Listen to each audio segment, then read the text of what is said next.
Hi everybody, welcome back to my channel. In today's video, we're going to be discussing 7 things that you should do, or 7 things that you should consider before locking your hair.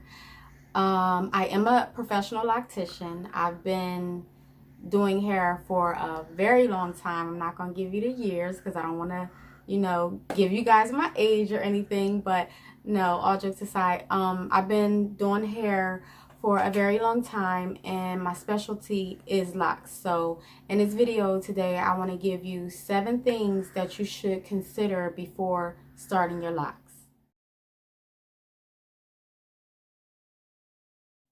Okay, so the first thing you should do is you have to be secure in who you are and not care about what other people think.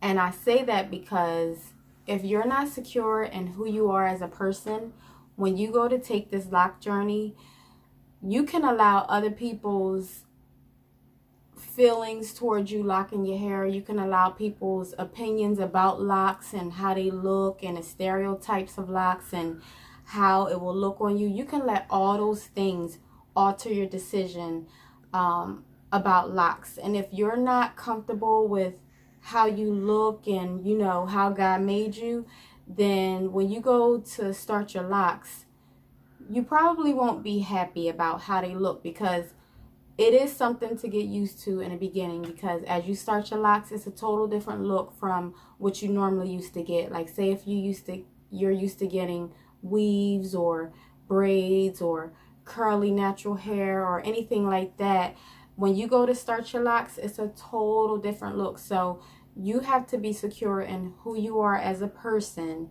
and be strong enough to think, I don't care about what other people think, because if I like the locks, then I'm gonna rock my locks.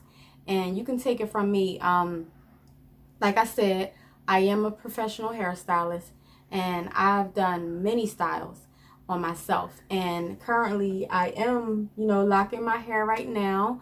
And it is something to get used to, but I am secure in who I am. Day by day, I'm becoming more secure in who I am. And I'm just loving the way my locks is, getting started, this whole journey. So that's my number one thing. You have to be secure in who you are and not care about what other people think. Okay?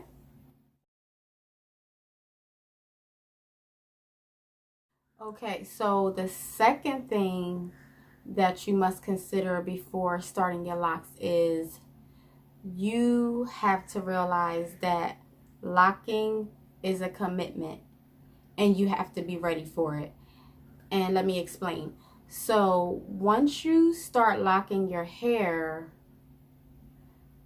you can't just comb them out easily. I mean, you can, but locking, it's a commitment. So you basically have to have your mind made up about wanting locks. You got to have all of that other stuff out your mind, like the new latest hairstyles that's coming out, the new trends. Like, you got to be over that, because I'm going to tell you, even for myself, like right now the current trend is, these passion twists and all this kind of stuff. And I'm like, you know what?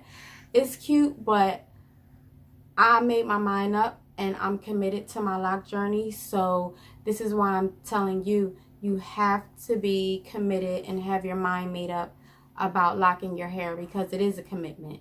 And to me, it's no going back at this point. So yeah, that's my second reason.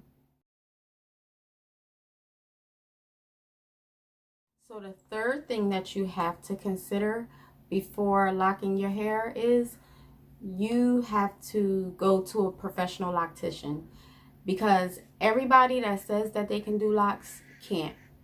Now, I've came across customers where they kind of let any and everybody lock their hair, and to each his own. I'm not, bad talking them about their decisions about letting people, different people lock their hair.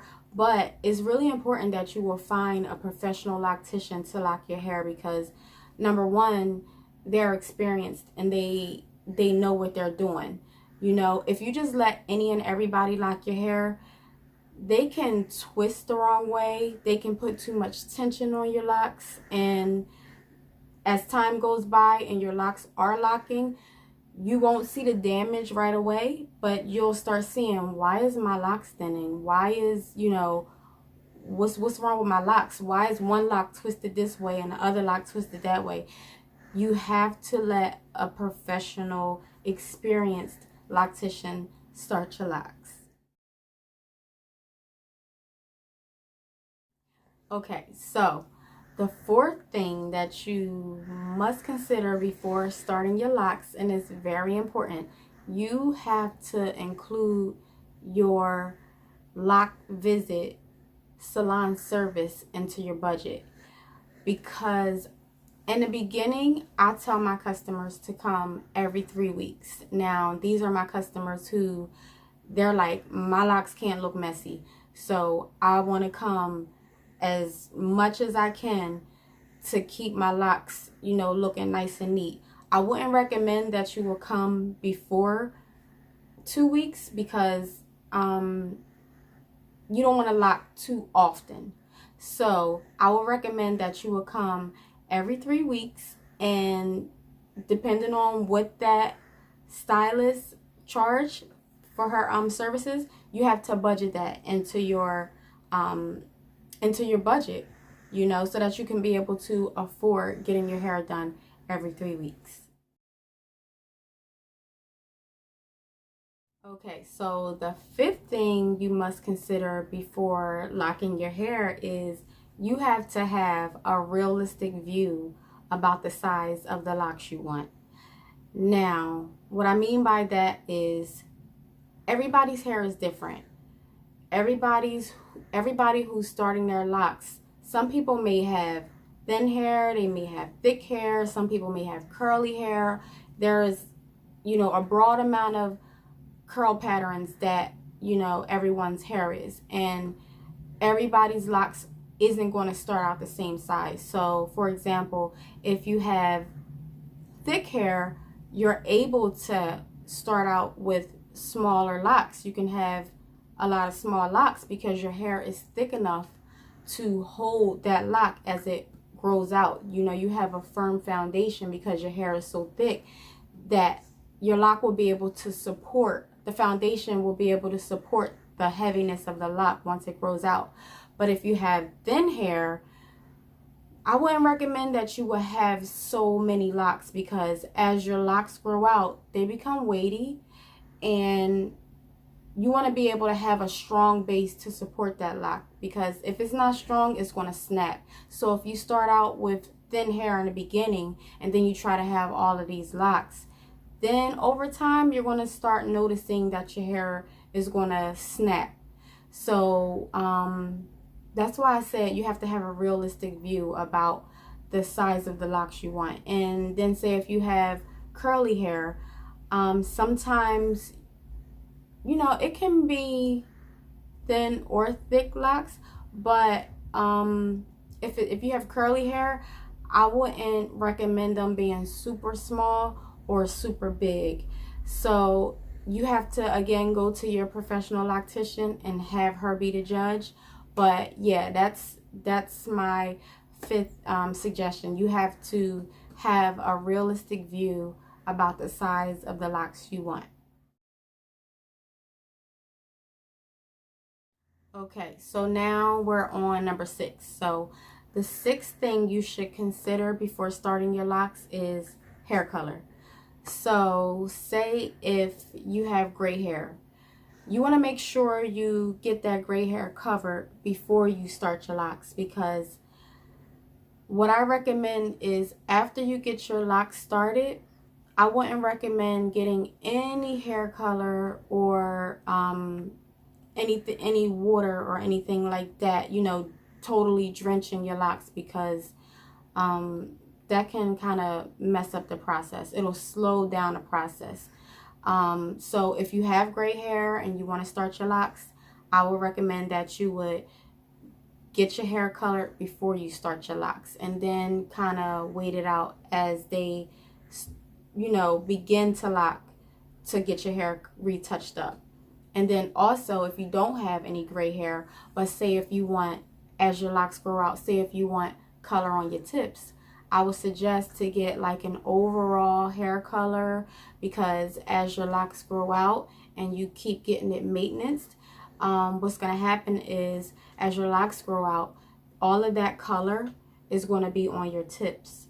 So if you, and then it'll grow out cute because it'll grow out two-tone as well. So if you want that, then I would just recommend you getting that all over color before you start your locks. So yeah, that's the 6th thing that I would recommend, because if you keep putting too much water on your hair, I mean, there's a number of ways to cleanse your hair while you're starting your locks. And I can do another video on that because that's a whole nother process. But if you continue to wet your locks as they're starting, that is really going to slow down the process. Believe me, I've had many customers where that happened because they just needed to get that deep cleanse, and it really took longer to lock that way. So yeah, you want to be able to get your hair color before you start your initial lock process. Okay, so now we're down to number 7, and this is the last and final thing that you should consider before starting your locks, and that is to do an extensive research on the type of products you want to use on your locks. I would say absolutely no beeswax and no brown gel. There's some products that do have beeswax in it, and it's just a little amount. And to me, that's okay. I've been making my own products, and it does have just a slight amount of beeswax in it, just for the hold, because beeswax forms a hold for my product. So, and that's my restoration scalp serum.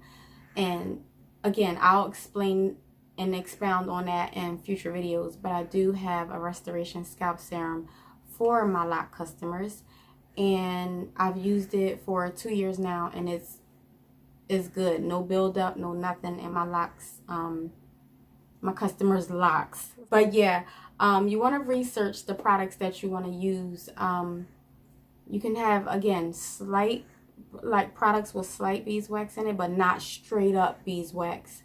And you absolutely don't want to do no straight up brown gel. That is just like so, it's going to be so flaky, and then over time when you wash it, it's going to be, your locks is going to be goopy, like so much buildup is going to be on them. So you don't want to use 100% beeswax, and you don't want to use 100% brown gel.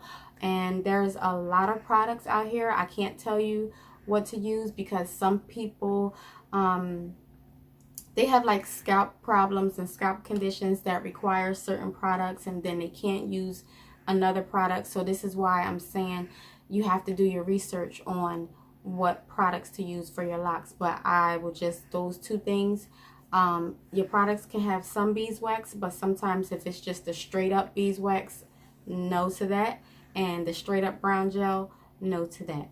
So yes, that is number 7, and that is my final suggestions on what you should consider before getting your locks started.